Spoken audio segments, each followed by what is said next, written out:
अध्याय 23 यीशु के बारे में झूठ। यीशु मुक्ति के केंद्र में है, इसलिए निश्चित रूप से आप पर यीशु के बारे में झूठ की बमबारी होने वाली है। मैंने पहले ही उल्लेख किया है कि वैश्विक नेता एंटीक्रिस्ट ईश्वर और यीशु होने का दावा करके आपकी पूजा की मांग करेगा। चूंकि झूठे धर्मों और मान्यताओं का एक साथ आना होगा और एक नया वैश्विक धर्म बनाया जाएगा, वह नया धर्म यीशु के बारे में झूठ बोलेगा। मुझे यकीन नहीं है कि इस दौरान यीशु के बारे में कोई नया झूठ गढ़ा जाएगा। लोग हजारों वर्षों से यीशु के बारे में झूठ बोलते आ रहे हैं।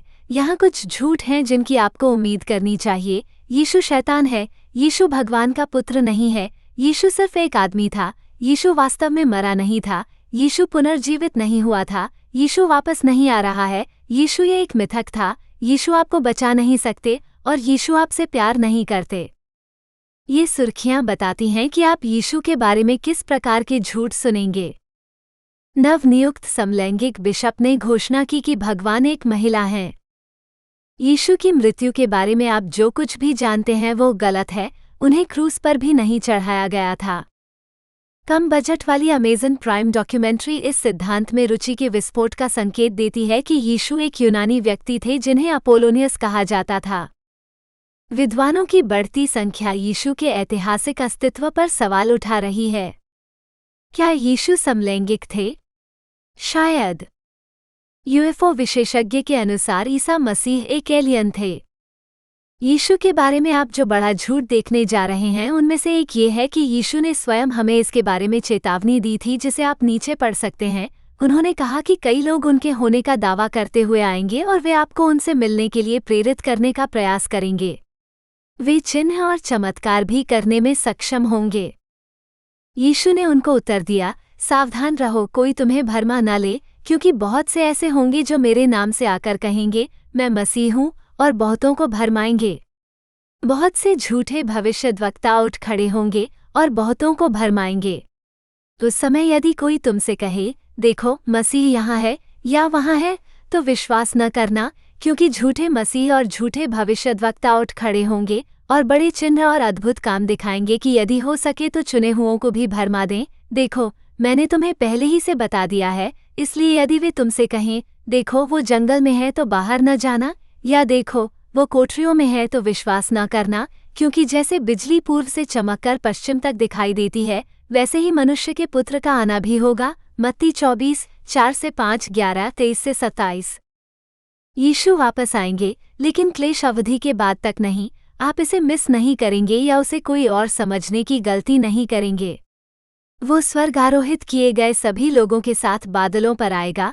इस धर्म ग्रंथ में मसीह का दिन यीशु के दूसरे आगमन को संदर्भित करता है और पाप का आदमी मसीह विरोधी है। अब हे भाइयों, अपने प्रभु यीशु मसीह के आने और उसके पास हमारे इकट्ठा होने के विषय में हम तुमसे विनती करते हैं कि तुम अपने मन में शीघ्र ही विचलित न हो जाओ, और न आत्मा से, न वचन से, न पत्री से, मानो हमारी ओर से ये कहकर घबराओ कि मसीह का दिन आ पहुंचा है। किसी रीति से कोई तुम्हें धोखा न दे, क्योंकि जब तक बलवा न हो ले और पाप का पुरुष अर्थात विनाश का पुत्र प्रकट न हो, जो सबसे जो परमेश्वर कहलाते हैं या पूज्य हैं, विरोध करता और अपने आप को बड़ा ठहराता है, यहाँ तक कि परमेश्वर के मंदिर में परमेश्वर बनकर बैठ जाता है और अपने आप को परमेश्वर ठहराता है। द्वितीय थिस्सलुनीकियों 2:1-4। हम आज प्रौद्योगिकी के साथ कुछ आश्चर्यजनक चीजें कर सकते हैं। क्या आपने देखा है कि वैज्ञानिक और इंजीनियर होलोग्राम तकनीक से क्या हासिल कर रहे हैं? इन शीर्षकों को देखें। माइक्रोसॉफ्ट के पास एक वाइल्ड होलोग्राम है जो होलोलेंस के मुख्य नोट्स का जापानी में अनुवाद करता है।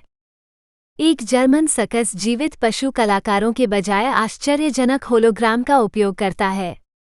विटनी ह्यूस्टन की 2012 में मृत्यु हो गई, लेकिन उनका होलोग्राम अगले वर्ष दौरे पर जा रहा है। वैज्ञानिकों ने लेजर होलोग्राम के साथ चूहों के दिमाग में मतिभ्रम का पौधा लगाया। 2020 होपफुल एंड्रू यांग ने एक साथ 2 या 3 स्थानों पर प्रचार के लिए 3D होलोग्राम का उपयोग करने की योजना का खुलासा किया। होलोग्राफिक प्रदर्शन एक अच्छी नई चीज बन गए हैं। जैसे जैसे ये तकनीक आगे बढ़ती है, इसका उपयोग आसानी से नापाक उद्देश्यों के लिए किया जा सकता है, जैसा कि यीशु ने हमें चेतावनी दी थी। यदि आप स्वर्गारोहण के बाद पीछे रह गए हैं, तो आप जान सकते हैं कि यीशु कब और कहाँ लौटेंगे। अध्याय 42 का संदर्भ लें, उसका पीछा मत करो। 7 साल के कष्ट के अंत में आप उसे उसकी सारी महिमा में देखेंगे। आप यीशु के बारे में इन झूठों का मुकाबला परमेश्वर की सच्चाई से करते हैं। जब भी आप इनमें से कोई झूठ सुने तो अपनी बाइबल खोलें और उस धर्मग्रंथ को खोजें जो सच्चाई को उजागर करता है। बाइबल की सच्चाइयों में एक मजबूत आधार बनाने के लिए इस पुस्तक में भाग 5 का संदर्भ लें, जिसका उपयोग आप उनके खिलाफ अपना बचाव करने के लिए कर सकते हैं। जब यीशु को शैतान और उसके झूठ ने प्रलोभित किया तो उसने ठीक वैसा ही किया। उन्होंने ईश्वर की सच्चाई का इस्तेमाल किया और पवित्र शास्त्र का हवाला दिया।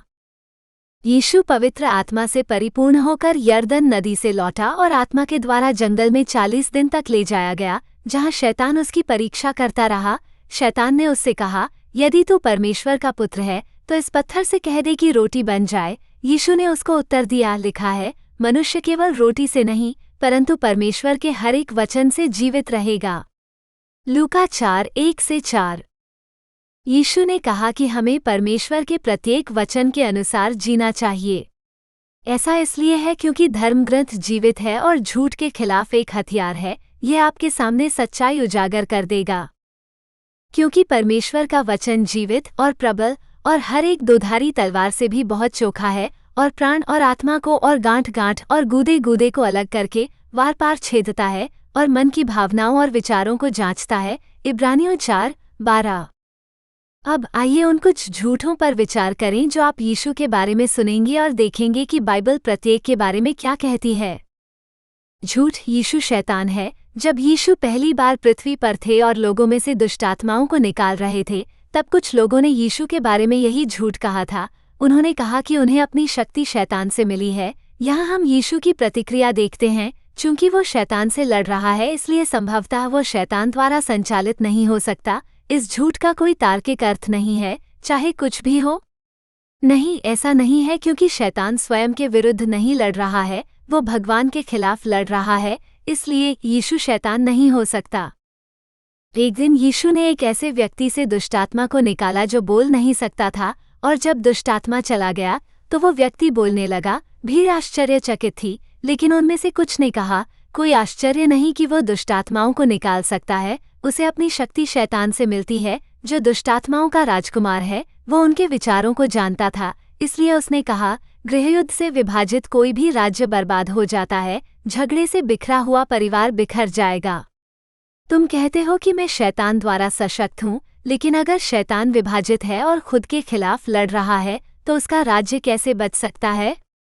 और अगर मैं शैतान द्वारा सशक्त हूँ तो तुम्हारे अपने भूत भगाने वालों के बारे में क्या?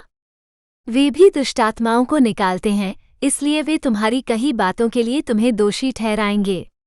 लेकिन अगर मैं परमेश्वर की शक्ति से दुष्टात्माओं को निकाल रहा हूँ तो परमेश्वर का राज्य तुम्हारे बीच आ गया है। क्योंकि जब शैतान जैसा शक्तिशाली व्यक्ति पूरी तरह से सशस्त्र होता है और अपने महल की रखवाली करता है, तो उसकी संपत्ति सुरक्षित रहती है जब तक कि कोई और अधिक शक्तिशाली व्यक्ति हमला करके उसे पराजित न कर दे, उसके हथियार छीन न ले और उसकी संपत्ति न छीन ले। लूका 11:14-15, 17-22 नया जीवंत अनुवाद। इस पर यहूदियों ने उसको उत्तर दिया, क्या हम ठीक नहीं कहते कि तू सामरी है और तुझमें दुष्टात्मा है? यीशु ने उत्तर दिया, मुझमें दुष्टात्मा नहीं, परंतु मैं अपने पिता का आदर करता हूँ और तुम मेरा अनादर करते हो। यूहन्ना 8:48-49। सच्चाई, यीशु देहधारी परमेश्वर हैं। ईश्वर की पूर्णता उसके शरीर में निवास करती है। यीशु ने इब्राहिम के बारे में बात की जो उसके आने की प्रतीक्षा कर रहा था। लोग इस बात पर अड़े हुए थे कि यीशु संभवतः इब्राहिम को कैसे जान सकता था। यीशु ने उनसे कहा, वो मैं हूँ। इस प्रकार भगवान ने हजारों साल पहले मूसा को अपना परिचय दिया था। सो जैसे तुमने मसीह यीशु को प्रभु करके ग्रहण कर लिया है, वैसे ही उसी में चलते रहो, क्योंकि उसमें परमेश्वरत्व की सारी परिपूर्णता सदैव वास करती है। कुलुस्सियों 2:6-9। क्या तू हमारे पिता अब्राहम से बड़ा है, जो मर गया? भविष्यद्वक्ता मर गए, तू अपने आप को क्या ठहराता है? यीशु ने उत्तर दिया, यदि मैं अपनी महिमा करूं तो मेरी महिमा कुछ नहीं, मेरी महिमा करने वाला मेरा पिता है, जिसके विषय में तुम कहते हो कि वो हमारा परमेश्वर है। तुमने उसे नहीं जाना, परंतु मैं उसे जानता हूँ। यदि मैं कहूँ मैं उसे नहीं जानता तो मैं तुम्हारे समान झूठा ठहरूंगा, परंतु मैं उसे जानता हूँ और उसके वचन को मानता हूँ। तुम्हारा पिता अब्राहम मेरा दिन देखने की आशा में आनंदित था, उसने देखा और आनंदित हुआ। तब यहूदियों ने उससे कहा, अभी तो तेरी आयु 50 वर्ष भी नहीं हुई है, क्या तूने अब्राहम को देखा है? यीशु ने उनसे कहा, मैं तुमसे सच सच कहता हूँ कि अब्राहम के उत्पन्न होने से पहले मैं हूँ। यूहन्ना 8:53-58। मूसा ने परमेश्वर से कहा, सुन, जब मैं इस्राएलियों के पास जाकर उनसे कहूँ, तुम्हारे पूर्वजों के परमेश्वर ने मुझे तुम्हारे पास भेजा है, और वे मुझसे पूछें, उसका क्या नाम है? तो मैं उनको क्या बताऊं? परमेश्वर ने मूसा से कहा, मैं जो हूँ सो हूँ। और उसने कहा, तू इस्राएलियों से ये कहना, मैं हूँ ने मुझे तुम्हारे पास भेजा है। निर्गमन 3:13-14। झूठ, यीशु सिर्फ एक आदमी है। सच्चाई, यीशु पूरी तरह से ईश्वर और पूरी तरह से मनुष्य दोनों हैं। यीशु ने स्वर्ग छोड़ दिया, मनुष्य का रूप धारण किया और मृत्यु तक परमेश्वर के आज्ञाकारी रहे। और जो बात मसीह यीशु में थी, उसे अपने मन में रखो। जिसने परमेश्वर के स्वरूप में होकर भी परमेश्वर के तुल्य होने को अपने वश में रखने की वस्तु न समझा, वरन अपने आप को ऐसा शून्य कर दिया और दास का स्वरूप धारण किया और मनुष्य की समानता में हो गया और मनुष्य के रूप में प्रकट होकर अपने आप को दीन किया और यहाँ तक आज्ञाकारी रहा कि मृत्यु, हाँ, क्रूस की मृत्यु भी सह ली। फिलिपियों 2:5-8। झूठ, यीशु परमेश्वर का पुत्र नहीं है। सच्चाई, यीशु वास्तव में ईश्वर का एकमात्र जन्मा पुत्र है। ये तो राक्षस भी जानते हैं, क्योंकि परमेश्वर ने जगत से ऐसा प्रेम रखा कि उसने अपना इकलौता पुत्र दे दिया, ताकि जो कोई उस पर विश्वास करे वह नाश न हो परंतु अनंत जीवन पाए। यूहन्ना 3:16। इसलिए यीशु ने समझाया, मैं तुमसे सच कहता हूँ, पुत्र अपने आप से कुछ नहीं कर सकता, वो केवल वही करता है जो पिता को करते देखता है। जो कुछ पिता करता है, पुत्र भी वही करता है। और मैं तुम्हें विश्वास दिलाता हूँ कि समय आ रहा है, वास्तव में यह अब है, जब मृतक मेरी आवाज़ सुनेंगे, परमेश्वर के पुत्र की आवाज़, और जो सुनेंगे वे जीवित रहेंगे। यूहन्ना 5:19-25 नया जीवंत अनुवाद। और जब भी दुष्टात्माओं से ग्रसित लोग उसे देखते, तो वे उन्हें उसके सामने जमीन पर पटक देते और चिल्लाते, तू परमेश्वर का पुत्र है। परंतु यीशु ने आत्माओं को सख्त चेतावनी दी कि वे उसे न बताएं कि वो कौन है। मरकुस 3:11-12 नया जीवंत अनुवाद। झूठ, यीशु वास्तव में नहीं मरा। सच्चाई, यीशु आपके पापों के लिए मर गया ताकि आप उसके साथ अनंत काल तक जीवित रह सकें। क्योंकि मसीह ने भी, अर्थात अधर्मियों के लिए धर्मी ने, पापों के कारण एक बार दुख उठाया जिससे हमें परमेश्वर के पास पहुंचाए। वो शरीर के भाव से तो घात किया गया पर आत्मा के भाव से जिलाया गया। प्रथम पत्रस 3:18। परंतु परमेश्वर हम पर अपने प्रेम की भलाई इस रीति से प्रकट करता है कि जब हम पापी ही थे तभी मसीह हमारे लिए मरा। रोमियो 5:8। झूठ, यीशु पुनर्जीवित नहीं हुआ था, वो अभी भी मर चुका है। सच्चाई, यीशु मर गया, उसे दफनाया गया और तीसरे दिन वो फिर से जीवित हो उठा। स्वर्गदूत ने स्त्रियों को उत्तर दिया, डरो मत, क्योंकि मैं जानता हूँ कि तुम यीशु को ढूंढती हो जो क्रूस पर चढ़ाया गया था। वो यहाँ नहीं है, परंतु जैसा उसने कहा था वैसा ही जी उठा है। आओ वो स्थान देखो जहाँ प्रभु लेटा था। जल्दी से जाकर उसके चेलों से कहो, वो मरे हुओं में से जी उठा है, और देखो वो तुम्हारे आगे गलील को जाता है, वहाँ तुम उसे देखोगे। देखो, मैंने तुमसे कह दिया है। मत्ती 28:5-7। क्योंकि मैंने सबसे पहले तुम्हें वही बात पहुंचा दी जो मुझे पहुंची थी, कि पवित्र शास्त्र के वचन के अनुसार यीशु मसीह हमारे पापों के लिए मर गया और गाड़ा गया, और पवित्र शास्त्र के अनुसार तीसरे दिन जी भी उठा। प्रथम कुरिन्थियों 15:3-4। झूठ, यीशु वापस नहीं आ रहा है। सच्चाई, यीशु ने वापस आने का वादा किया था। यीशु हमेशा अपने वादे निभाते हैं। आप जानते हैं कि जिन लोगों का स्वर्गारोहण किया गया वे यीशु के साथ हैं। उसने उन्हें पाने का वादा किया और उसने ऐसा किया। वो फिर आ रहा है। नीचे दिए गए पहले धर्मग्रंथ में यीशु ही बोल रहे हैं, तुम्हारा मन व्याकुल न हो, परमेश्वर पर विश्वास रखो, मुझ पर भी विश्वास रखो। मेरे पिता के घर में बहुत से घर हैं। यदि ऐसा न होता तो मैं तुम्हें बता देता। मैं तुम्हारे लिए जगह तैयार करने जा रहा हूँ। यदि मैं जाकर तुम्हारे लिए जगह तैयार करूँ तो फिर आकर तुम्हें अपने यहाँ ले जाऊँगा, कि जहाँ मैं रहूँ वहाँ तुम भी रहो। यूहन्ना 14:1-3। वैसे ही मसीह भी बहुतों के पापों को उठा लेने के लिए एक बार बलिदान होकर दूसरी बार दिखाई देगा, पाप उठाने के लिए नहीं, परंतु उनका उद्धार करने के लिए जो उसकी बाट जोहते हैं। इब्रानियों 9:28। झूठ, यीशु एक मिथक है। सच्चाई, यीशु वास्तविक, भरोसेमंद और सच्चा है। ये पहला धर्मग्रंथ यीशु के बारे में बात कर रहा है जब वो अपने दूसरे आगमन पर पृथ्वी पर लौटता है। यीशु को ही विश्वासयोग्य और सच्चा कहा जाता है। मैंने स्वर्ग को खुला हुआ देखा और एक सफ़ेद घोड़ा देखा, और उस पर जो सवार है वह विश्वासयोग्य और सत्य कहलाता है। वह धार्मिकता से न्याय करता है और युद्ध करता है। उसकी आंखें आग की ज्वाला हैं और उसके सिर पर बहुत से मुकुट हैं। वह लहू से छिड़का हुआ वस्त्र पहने हुए है। उसका नाम परमेश्वर का वचन है। प्रकाशित वाक्य 19:11-13। यीशु ने उससे कहा, मार्ग और सत्य और जीवन मैं ही हूँ, बिना मेरे द्वारा कोई पिता के पास नहीं पहुँच सकता। यूहन्ना 14:6। झूठ, यीशु आपसे प्यार नहीं करता। सच्चाई, यीशु प्रेम है और वो निश्चित रूप से आपसे प्रेम करता है। यीशु के लिए ये दिखाने का इससे बेहतर तरीका नहीं था कि वो आपसे कितना प्यार करता है। स्वेच्छा से आपके लिए अपना जीवन दे सकता है। उसने ऐसा इसलिए किया क्योंकि किसी भी चीज़ से ज़्यादा वो आपके साथ अनंत काल बिताना चाहता है। दूसरे धर्मग्रंथ में यीशु ही बोल रहे हैं।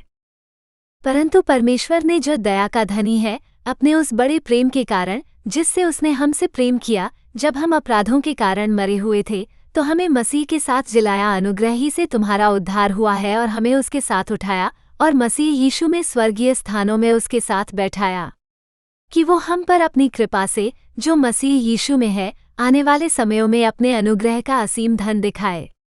क्योंकि विश्वास के द्वारा अनुग्रह ही से तुम्हारा उद्धार हुआ है, और ये तुम्हारी ओर से नहीं, वरन परमेश्वर का दान है। इफिसियों 2:4-8। इससे बड़ा प्रेम किसी का नहीं कि कोई अपने मित्रों के लिए अपना प्राण दे, परंतु मैंने तुम्हें मित्र कहा है, क्योंकि जो बातें मैंने अपने पिता से सुनी वे सब तुम्हें बता दी। यूहन्ना 15:13-15। इस तरह आप मसीह विरोधी, झूठे पैगंबर, शैतान और किसी अन्य के झूठ का मुकाबला करते हैं। देखें कि बाइबल इस विषय पर क्या कहती है। बाइबल सत्य है और यह इस अंधेरे समय में धोखे के विरुद्ध आपका हथियार है।